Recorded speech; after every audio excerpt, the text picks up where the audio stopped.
Let's see, full screen here. Where's the full screen? Right there. All right, got a full screen. It's Tuesday afternoon, and I believe this homework you'll be doing Thursday night. I'm just gonna do the mechanics of it. It's getting late. I'm gonna be heading out of here soon, so not gonna talk too much about concept. Just practice, and we'll continue talking about it in class tomorrow. All right, so I'm just gonna do one problem at a time. I'm gonna do it fairly quickly. You should push this, the pause button here, the space bar, and try it yourself. But then simply draw a little circle, do what I do, fill in the triangle, and put your answer on the board. Then I know you looked at it. Sine of 7 pi over 6. I know that answer is going to be -1/2, but let's show you why. All right, but that's what that's going to be. All right, so circle 6 parts.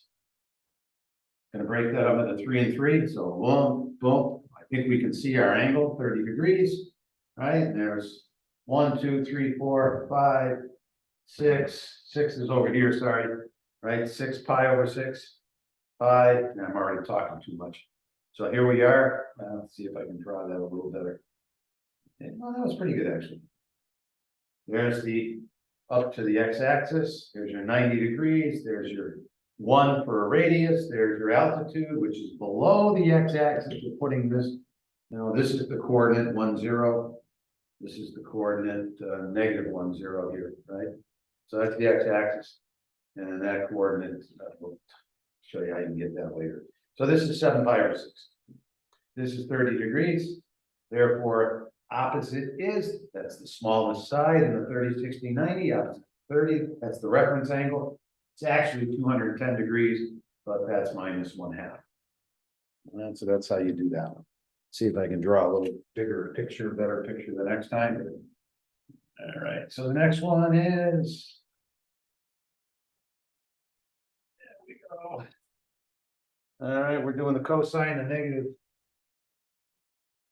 -31 pi over 3, which is really close to -30 pi over 3. I said I wouldn't be talking here, I'm talking a lot. -10 pi, right? Going around once is -2 pi. Going around twice is -4, -6, -8, -10 puts us there, right? On that side of the circle. And we're gonna go one more. So therefore, in taking the long route, there's the top half broken up into 3 parts. There's 3 parts, we can see 60 degrees. All right, so our triangle is gonna have a √3/2 and a 1/2 for width and height. Question, what quadrant are we in? All right, so we gotta figure out what quadrant we're in. So here's the circle, so there's 3, so that means there's 6 altogether. There we go, there's our circle, and 6 of them.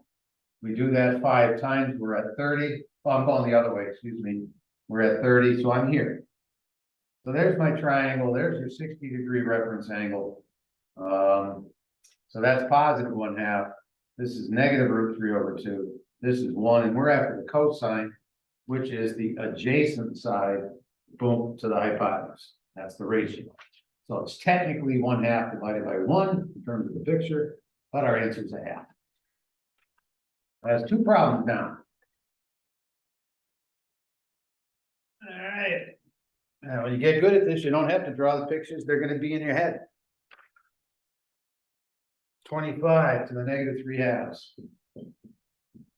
All right, 3 operations, and I think I'll do that one first. The question is, do you know what that one's asking you to do? That one's asking you to do this. And square root of 25 is 5. So I'm going to do that operation, and I still have these operations. I know what 5 to the 3 is. 5 to the 3 is 5 times 5 times 5, which is 125. So that really means I have 125, and now it's simply to the -1. And I hope you know that means that we have that activity in the denominator. So the final answer, 1/125. Get a sharp pencil. I'm not giving you much. I can see here, well, that one's got enough room. You should be able to write that one down, but I'm not sure I'm giving you enough space, but I'm trying to save paper at the same time. So if you know how to do those, you just write your answer. X = 3, Z = 8. I'm going to do the sine of angle A. All right, so we are going to start to just do generic X, Y, Z triangles. And hopefully we've got that down in class. And then we'll try to draw them size wise appropriate. So I've given you a 3 and an 8. So you have that in front of you. So there's 3. That to me appears to be 8. At least it's something like that. And here's our angle. And I am trying to find the sine of angle A. Well, in order to get the sine of angle A, I do need that length. So 64 minus 9 is 55. So this side here has a square area of 55. So therefore that length is the square root of 55, which is smaller than 8, by the way. So the sine of angle A is root 55 over 8, opposite over hypotenuse. That's the ratio. That's the angle. That's the ratio. And if I want to do the cosine was already there. Didn't have to do any work for that. You could have just taken it 3 over 8. Okay, now what do I know about angle A? Not much. I got to go to a chart to find out what it is. And just to tell you, if you wanted to find angle A, then angle A is coming from the inverse operation of ratio to angle. So I give you the ratio. I give the command to the computer. It tells me that angle in either degrees or radians. Just thought I'd mention it. Something you're going to have to learn eventually. But I haven't talked much about inverse functions, and I'd rather start with a different discussion about inverses than that one. Equation of a line. Okay, now let's do that real quick. Equation of a line. I like writing it in tabular form. I have a preference for -4, 5. So therefore, the equation that is taking these x's and turning that starts with x plus 4 plus 5. That's what converts that. We use addition and subtraction, getting rid of the first x value, bringing the addition or subtraction in to get the proper y value. Now a 12 means my x's have changed by 16. I may not want it to change by 16. I may want another change because I'm going from 5 to 33. Well, that's not 16 units of change. From 5 to 33 is what? 28 units of change. All right, so you can reduce the fraction or leave it like that. I don't care. All right, we're learning how to write the equation of line. This is the calculation that gets me these numbers. And if that went up by 16, then I know that 28, and if this goes up by 28, then that's 61. I should get 61. Let's see if that's true. Put 28 in here. 28 plus 4 is 32. Oh yeah, 16 goes into 32 nicely. 2 times 28 is 56. 56 plus 5 is 61. It even works for a coordinate that I didn't give you, that you can determine yourself. Next problem. Now, somewhere in there, go replay the video and write the correct answer. All right, so I'm asking you log base m. When you see that, you should be thinking m to the what? Equals whatever's in the parentheses. Now, what's in the parentheses? M to the 50 over M to the 100. All right, I picked those numbers to try to trip you up. M to the 100 could have come from M to the 50 times M to the 50, because you add exponents in that situation. And now I think you can see that one of those cancels and that becomes a 1. So now the question is log M to the what gets me 1 over M to the 50. So what's the exponent that I have to put on top of M to get 1 over M to the 50? And I hope you might have said -50. M to the minus 50 is the same as 1 over M to the 50. And just to let you see how that on top of that gets you that, let's do one that you're really familiar with. And how would you reorder that? You'd reorder this by putting the 2 on top of the 5 to get the 25. So how would you reorder this? You would reorder this by saying, is it true that M to the minus 50 is the same thing as 1 over M to the 50? And we had talked about that extensively on Tuesday. That is a true statement. All right, now number 4 I'm on. It's a longer homework than I usually give, but you know, I think it's good for you right now to get a little extra practice on these things. So y equals 4x squared plus 24x minus 10. I think this is one of the only problems that I haven't covered with you. Should have been covered in algebra 1 and algebra 2. But you know, people come to my classes not knowing how to work this, so. I'm hoping we talked about minus b over 2a and why minus b over 2a is important. There's a half a dozen reasons why it's important. I'm gonna hopefully show them to you over time. But this could simply be written as 4 times x, right? And all I gotta do is find the vertex, the x and the y of the vertex. That's all I gotta do. And the nice thing is minus b over 2a is the x value I'm looking for. So what is that value right now? Well, that's b, right? This is ax squared plus bx plus c. Turns out it's minus 24 over 8, minus 24 over 2 times a, and that's negative 3. All right, so if that's negative 3, then how do I show that I want to measure change from negative 3? All right, x plus. Right. Negative 3 plus 3 gets me 0. I got news for you. The smallest area you can get in a square is 0. I don't care what other numbers you try. It's 0 times 0.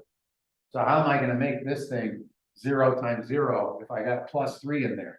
I better put a negative 3 in. That's another reason, geometric reason. So we'll keep talking about it. So now all I got to do is find the y value and put it here. That's all I got to do. So how am I going to find the y value that goes with negative 3? By using the formula. This is how you find y values. You use this. So I put negative 3 in. Negative 3 squared is 9. 9 times 4 is 36.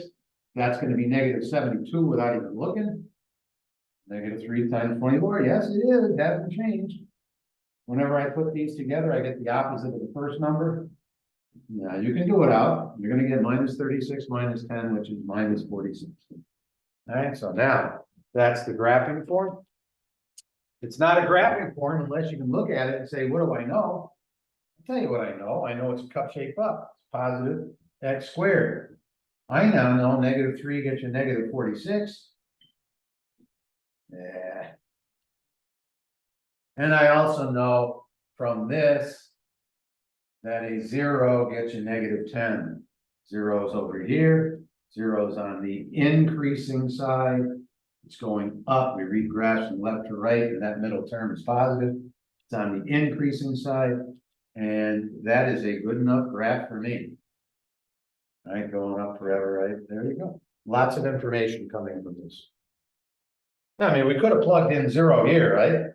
0 plus 3 is 3 squared, 9. What's 4 times 9? 36 minus 46. It would have been quicker just to take it and to know that that's the y-use. And the ax squared plus bx plus c situation. Yeah, so this is going to take longer than I thought. But I am doing a lot of talking. So if I was just doing this myself, I'd breeze through it. But trying to get you up to speed.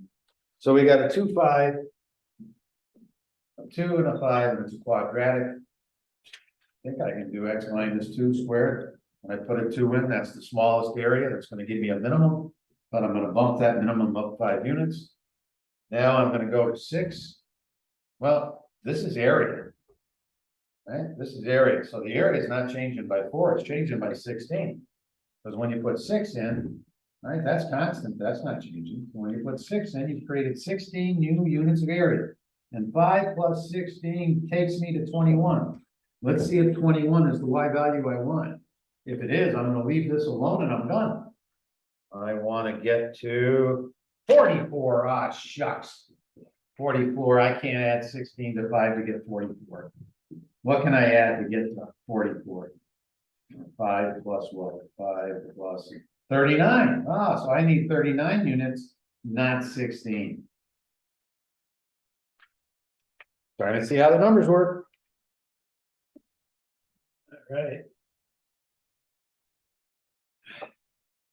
We'll keep drawing those out.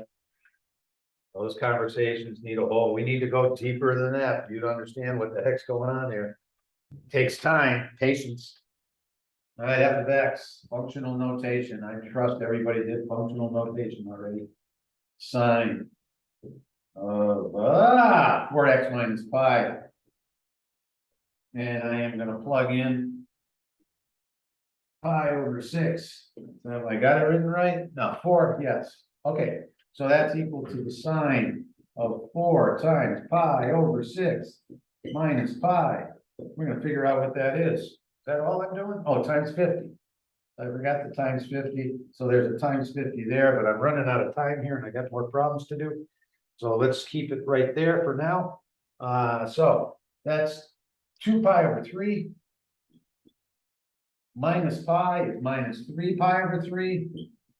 That's minus pi over 3. That's what you get when you do the inside of the parentheses. And that's in parentheses, and the command is the sign command. That's going to give us a number between 1 and -1, and then we're going to make it 50 times bigger. That's what we're doing.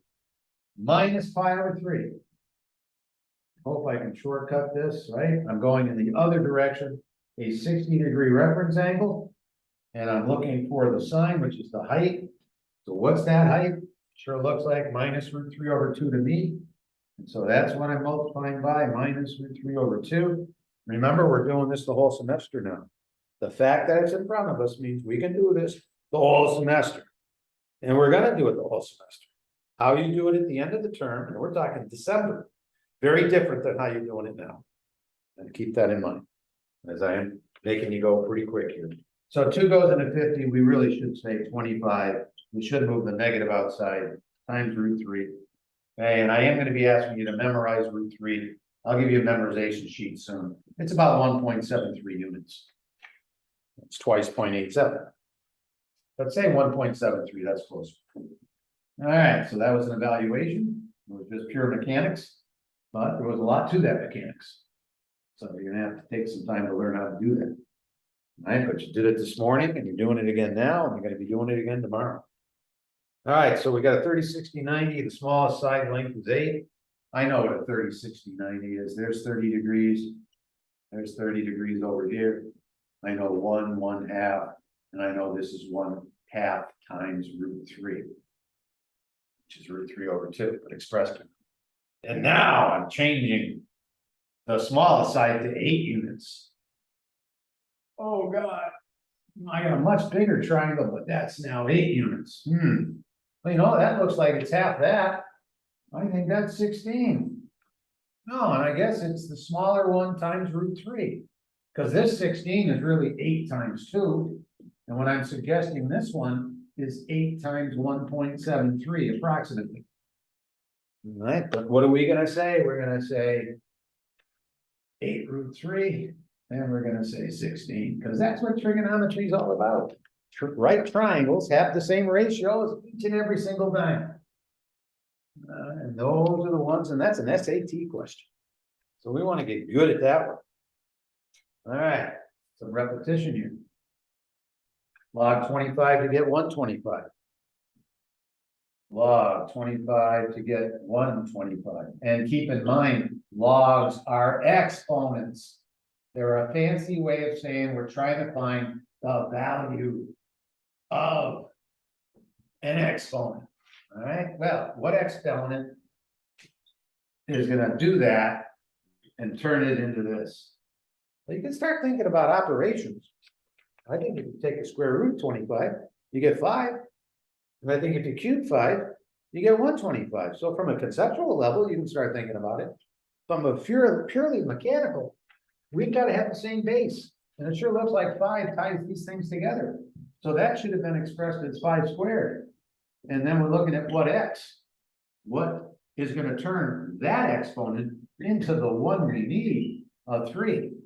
So 2x equals 3. Therefore, x is equal to 3 over 2. And now, can you look at that and say, what is 25 to the 3 over 2? Are we getting better at that? The square root of 25 is 5. 5 cubed is 125.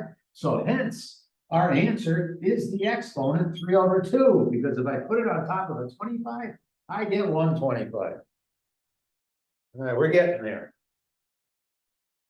I don't know, I may just cut it off right here. I don't know. I don't know how long this is taking, and I don't like people working forever at night. All right, so let's just do one more, because I hate number 13. That's what I was wearing when somebody put my kneecap up into my upper body. So let's do 3x squared, a very classic problem. All right, very classic problem. Solving equations. Now, 90% of equations, that's a fair guess on my part, inverse operations. Okay, that's a square. This is not a square. This thing's a rectangle. But I can write that subtraction as the multiplication of a length times width. I don't know if it was explained this way to you in your earlier classes, but it should have been. Because math comes from rectangles. So what are the rectangular dimensions to get me 3x squared minus 8x? Well, you take out what's common. What's common is only x. But it's in both. So that's your width. That's your height. I could have written this as x times 3x. X times 3x minus 8 equals 0. I have isolated a few x's. Right? And I hope from your pre-algebra, your algebra 1 and your algebra 2 classes, you know that if a length times a width equals 0, no area, then you got to get rid of one of the dimensions. You either got to get rid of the width, take out the area, or you got to get rid of the height. What number gets rid of the height? Hopefully you say 0. What number gets rid of the width? You hopefully say 8/3. Now I would like you to get good at seeing that answer. So I am going to do one last thing with you, and then I'm going to call that quits. I'm going to look at what makes a long string of multiplications. Let's do 5x cubed times 2x minus 1 times 4x plus 7 times 8x minus 3 times 9x minus 5 to the 7th power equals 0. Let's look at all the ways we can make this multiplication 0, because if any one of these things becomes 0, I got news for you. You multiply that times the rest of it, you're getting 0. So what makes this one 0? X equals 0. What makes this parenthesis 0? 1/2. What makes this parenthesis 0? Minus 7/4. What makes this parenthesis 0? 3/8. What makes that parenthesis 0? Well, I hope at this stage that if that's what you're trying to do, I hope you know your first step is an inverse operation. Subtraction becomes addition, and then multiplication becomes division. And that's why I hope you went here and said 5/9. Okay, I'm hoping that by the time we got there, you said that correctly. Now I'm going to stop it there because I want to make sure you have a chance to just digest something, and I don't want to throw so many problems at you. So we'll hang on to this sheet, and tomorrow's homework will be the second half here, whatever I haven't covered. All right, and that's where I'm going to call it quits, and hopefully you got a little practice and strengthen your foundation. And the video. There we go.